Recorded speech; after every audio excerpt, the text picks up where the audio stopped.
Time for sports on Sunrise on 3FM 92.7. My name is Kelvin Owusu Ansah. Before we get into the latest in the world of sports, well, Mega 6 Lotto 6 numbers can't change your life. They are helping us bring you the latest news. What would you do if you won 1 million Ghana cedis today with only 49 numbers to choose from? Mega 6 Lotto is offering you the chance to win exciting prizes. Don't forget to play before 5 p.m. every Monday, Wednesday and Friday. Today is a Wednesday, so you have that opportunity to win exciting prizes with Mega 6 Lotto.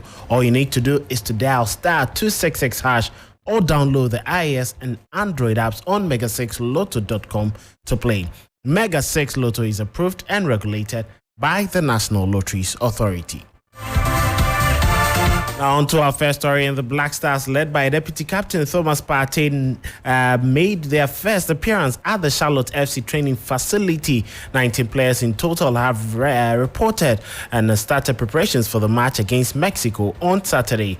Training lasted an hour, but three defenders, Tariq Lamptey, Daniel Amate, Alexander Jiku, and forward Osman Bukari have been replaced by defenders Kingsley Schindler, Jerome Opoku, and Stefan Ambrosius due to injuries. As it stands now, Osman Bukari hasn't or wasn't replaced so far in the team. This game and the one against the United States 3 days later in Nashville are expected to be a good exercise for Chris Hughton and the Black Stars before the World Cup qualifying campaign and to try new players and tactics before the African Nations Cup in Cote d'Ivoire in January 2024. So that is the latest with the Black Stars. Ghana will take on the United States of America on the 17th of October after playing Mexico on Saturday. Now let's move on to the Africa Cup of Nations draw, and is expected to happen tomorrow in Abidjan. But we all know we need to get an anthem for the tournament, and Magic System, popularly known for their premier Gaou song, Muhammad Ramadan and Yemi Alade,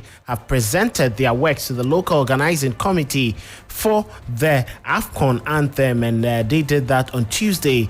They expected to have the release date for the official anthem at the draw, and the anthem will be unveiled during the draw, which is scheduled for the 12th of October, which is tomorrow, marking the start of the African Nations Cup. So we bring you a lot more on this particular draw. Now let's move on to the Confederation of Africa Football, and they have indicated the stadiums that the various clubs who are playing in the Africa Club competitions can use for the tournament. And as it stands now, for Ghana, Mediama SC and Dreams FC currently have only the Baba Yara Sports Stadium and the Cape Coast Stadium to select for the group stage games. According to CAF, these are the only approved stadia in Ghana for Category 3 matches. Reports were indicating that Mediama had selected the Barbara Sports Stadium, but they have refuted those claims, saying they haven't made a decision yet on when to play.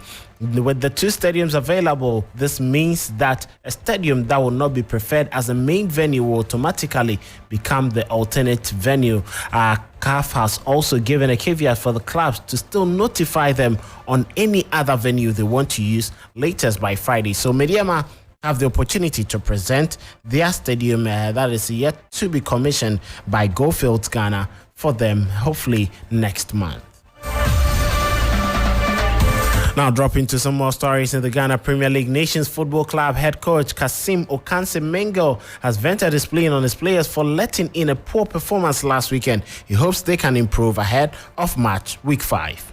I will work on you, but when you go on the field, I will not be part of you on the field. In the classroom, a teacher will teach you how he will cover all the syllables for you to go and write your exam. When he give it to you and you don't learn, can you pass your exams? Cannot pass. Or when he's teaching you, your concentration is not there. Can you pass your exam? So we're still going to work on it. You see, we're going to work on them. The shortfall, we're going to work on them to correct it.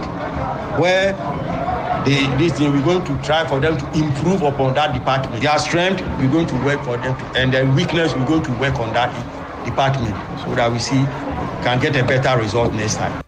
Getting a better result next time. Now to Heart of Lions coach Salifo Fatau, and he isn't happy about their inability to score goals despite the club not losing any match in the league. Salifo says he would have to work on his team to improve their goal scoring. Well, right from the first day we played against against Barca and Tikotoko. We actually wasted chances on that day. So I think we started working on our finishing right from that day. And when we came back to play against Olympics here, we created so many chances and the same thing. And I think, like I said, we were working on it till we went to RTU where we got at least 2 goals and also considered 2 goals. Today, like I said, we came back again, we created and we're not doing the finishing. Right, so I believe that, like I said, it's a process and we are still on it. And hopefully, the coming matches, of course, we'll see the best of Heart of Lions. Well, expecting to see the best of Heart of Lions. Now, Ghana Premier League leaders Bofo Kwatano are yet to lose a game in the season. Head coach Frimpong Manso reveals the secret behind their good start on their return to Ghana's top flight. There's no secret. We are working, we try to work hard. And then we see the players, every one of them wants to work. Everybody will want to play. So for me, it's about the mentality that we've set for them. And for me, I think they are using it very well. We don't want to lose, and then we don't want to concede. And that has been, if we want to call it. Well, Frimpong Manso, head coach for Bofo Kwatano, there now. The first coaching casualty for the 2023-2024 Ghana Premier League was nearly recorded. On Tuesday, Bichim United had made a decision to sack Bestmark Kobe Mensah following their defeat against Mediama last weekend.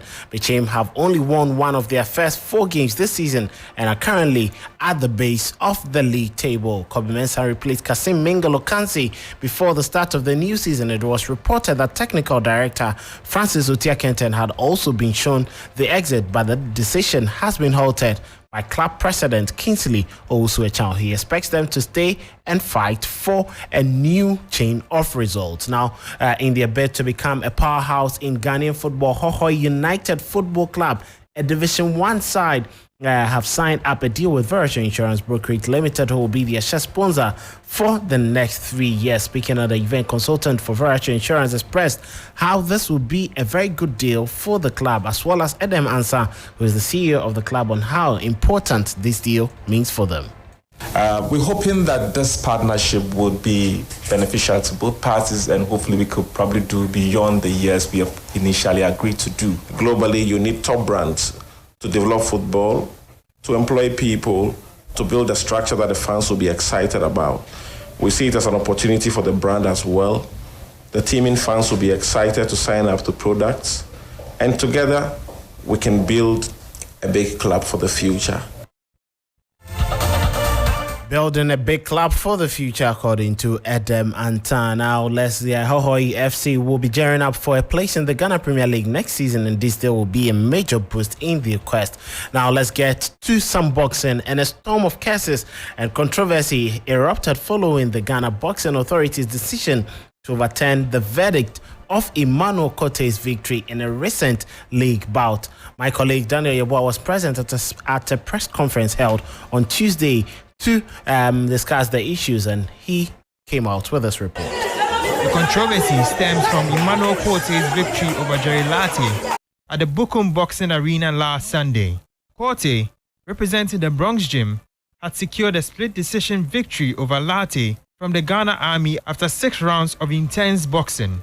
During a press briefing, head coach of the Bronx Gym, Carl Loco, expressed his disbelief and frustration, labeling GBA President Ibrahim Nikwe Cote as a big liar. With all the trainers I have here, they have not spoken to Cote. They don't know even the last time they spoke to Cote. So that is a big lie. He is lying. He has not communicated anything. And for your information, the fight happened around 2 something. That means Sunday morning. So what time did they do the review? Where did they sit to do the review? Did they invite the Bronx Gym and the opponent's gym? That is the best way we know it has to be done. However, the Bronx Gym team claims that they have not been officially contacted regarding this matter.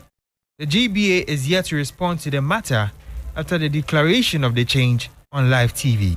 So that is it there from the Ghana Boxing Authority. Now let's turn our attention to some more news on the international scene. And starting from football, Eden Hazard announced his retirement from professional football on Tuesday at the age of 32, bringing an end to his 16-year career. The forward enjoyed successful periods at Lille and Chelsea before ending his career with a disappointing spell at Real Madrid. You must listen to yourself and say stop at the right time, Hazard wrote in an Instagram post. After 16 years and more than 700 matches played, I have decided to end my career as a professional footballer.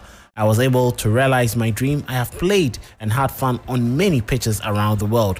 Hazard thanked his three clubs, Lille, Chelsea and Real Madrid, as well as the Belgian Football Association and national team.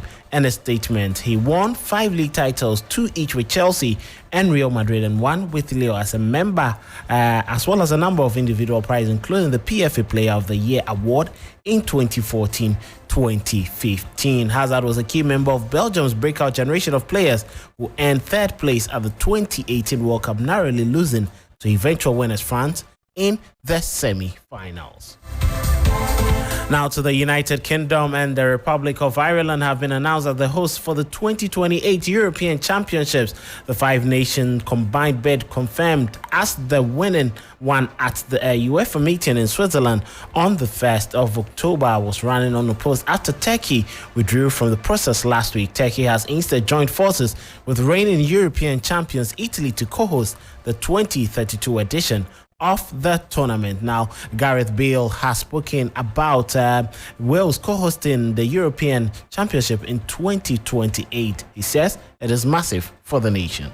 Speaking as a Welshman, it'll be huge to get the fans really involved, to have it on home turf, to, I guess, create that legacy, to create new fans, and hopefully then we'll make the national team stronger in the future by having more participants. So yeah, it's massive for Wales and everybody else in the UK and Ireland. Yeah, I think you can look at it both ways. You would love to just have an automatic spot to be playing in the tournament, but I think by merit it's important that teams try to qualify also for themselves as well. Leading into a tournament, you want to be having that regular proper game time that means something. You're going into a tournament. If you qualified, you're in good form. And when you're playing these big teams in major tournaments, you want to be ready. So competitive football is the most important, and to be ready for that is vitally important. Quite still important, according to Gareth Bale. Now to Harry Redknapp, former England manager, and he believes that he's urging home fans and making sure that this tournament becomes a success. Well, he spoke just after the announcement. Fans, behave yourself and make it a tournament to be proud of. Not a tournament to be frowned upon, because obviously the last thing we want is any violence to around the grounds when we're hosting a tournament of this magnitude. You know what I mean? So we can all watch either live or on the telly what we can talk about and what a great tournament it's been, both on and off the pitch, and who the worthy winners are at the end of it, and celebrate that, and everybody talk about how well we have hosted, like we did with the Euros last time, and like we did with the Olympic Games, because obviously I was at West Ham when the Olympic Games was put on, so that was absolutely magnificent.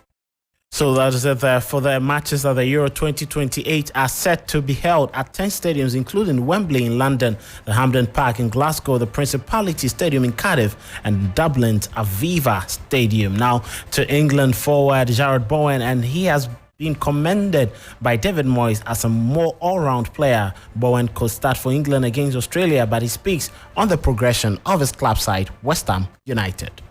Yeah, I think probably after the World Cup, I was back to a level, and I think we was at club level to a team that we expected ourselves. I think we started quite slowly last season, myself and the team. And like I said, that winning goal in the final gave us a bit of swagger in a good way. You know, we come off the back of winning the European trophy for the first time in 40, 50 years. So it gave us a bit of a confidence, and ultimately made us want to have that feeling again of winning, because there's no better feeling than winning something for your club. So yeah, I've just been, even into pre-season, I had a really good pre-season, had some good games, scored goals there, and I think you can take confidence and momentum from each game that you play, and I think for me that's all I've just tried to be doing, keep playing football with a smile on my face, because that's what makes me a good player, I think, when I'm playing with a smile on my face. While playing with a smile on his face, according to Jared Bowen, our Wales manager Rob Page has provided an update on the squad ahead of a crucial qualifier against Croatia, but this evening they play against Gibraltar. That's been a challenging task for us with the amount of injuries we've had, but it gives an opportunity for some of the younger ones to go and play. Aaron, Brennan, Rabi Matondo, Morgan Fox, Ben Cabango. That's just 5. There's others carrying knots. There's another centre half. Maps has got a plan back to play for Sunday. If he's fit for Sunday, so he's not right for tomorrow night. So we're not going to cry about it. It is what it is. What it does allow me to do is pick a couple of extra players, which I have done in the younger ones, and it gives them an opportunity now to go and play. Gives them an opportunity to go and play. There's been issues of poor officiating in the Premier League now. PGMOL, that referee's chief Howard Webb, has admitted that Manchester City's Matej Kovacic was extremely fortunate to not to be sent off against Arsenal after that tackle on Arsenal captain Martin Odegaard. He spoke yesterday in addressing a number of issues regarding officiating in England's Premier League. I think he was an extremely fortunate player to stay on the field of play. Of course, the referee, one of our best referees, one of the best referees in the world, Mike Oliver, will no doubt review that. He doesn't want to have a negative impact on the game by overreacting to something, and sometimes players will be on a yellow card and then there'll be pressure to show a second one. Pressure will come from the players on the field. But, that's also true that if you underreact, you have a negative impact on the game. So I think when he reflects on it, he'll realise that the second one should have been a yellow card as well, which would have seen Kovacic sent off for 2 yellow cards, having been, on the benefit of this particular decision here, which was borderline. So that is from Howard Webb. Now, fair, continue with some more stories. Mike Maignan will miss AC Milan Serie A clash with Juventus after he was given a 1-match ban on Tuesday for his sending off in a match that now made famous by Olivier Giroud's goalkeeping heroics. The France goalkeeper was sent off in the 7th minute of added time in Saturday's 1-0 win at Genoa after clattering into Caleb Ekuban in their game. Now, according to Italian media, they reported Maignan had to be banned for 2 matches, but as it stands now, he's only going to miss that game in the Serie A against Juventus, but will return for that trip to Napoli. Now, also fullback Theo Hernandez is also going to miss the Juventus match after the international break, being suspended for 1 game following his 5th booking of the season. Finishing off with some transfer news, and then La Liga stragglers Sevilla have appointed former Uruguay national coach Diego Alonso to oversee the remainder of the season. The Spanish club said on Tuesday that they are bringing in with his greatest success as a coach, coming with Mexican outfits Pachuca in Monterrey, where he won the regional Champions League in both 2017 and 2019. The Europa League champion Sevilla set 14th with only 2 wins from their first 8 games. The 48-year-old Alonso is the 4th coach at the cash-strapped club in the last 12 months. So that is crazy for Sevilla in there. They seem not to be getting the man they want. So that'll be all for sports this morning here on Sunrise on 3FM 92.7. Thanks to Mega 6 Lotto. 6 numbers can change your life. What would you do if you won 1 million Ghana cedis with only 49 numbers to choose from? You can win a lot of exciting prizes. Don't forget to play before 5 p.m. every Monday, Wednesday, and Friday. Dial star 260# or download the iOS and Android apps on mega6lotto.com to play. Mega 6 Lotto is approved and regulated by the National Lotteries Authority. My name is Kelvin Owusu Ansah. Sunrise continues with the rest of the team, but DJ Abiam, as always, is here to serve you with some fine tunes before. Have a brilliant Wednesday.